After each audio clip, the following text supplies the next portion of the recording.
आप गाइस कैसे हैं आप सब। उम्मीद है आप सब ठीक होंगे। तो गाइस इस रास्ते के मैं बहुत ब्लॉग बनाता था और ये देखो कितना प्यारा होता है सब ये। और ये देख सकते हो रामन की बुरी तबाही हो गई है। ये देख सकते हो, ये देखो लोगों को मुश्किल होती है यहाँ से चलने में। और जो खच्चरे चलाते हैं उनको भी मुश्किल होती है चलने के लिए।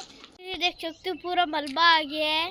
सो गाइस मैं आपसे एक बात कहना चाहता हूँ। अर्जुन सिंह राजू सर है, उन्हें हेल्पर्स भेजे हैं।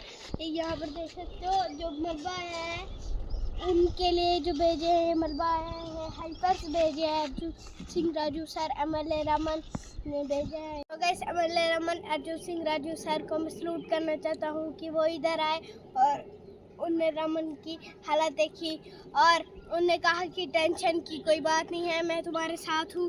ब्लॉग को करता हूँ अभी एंड।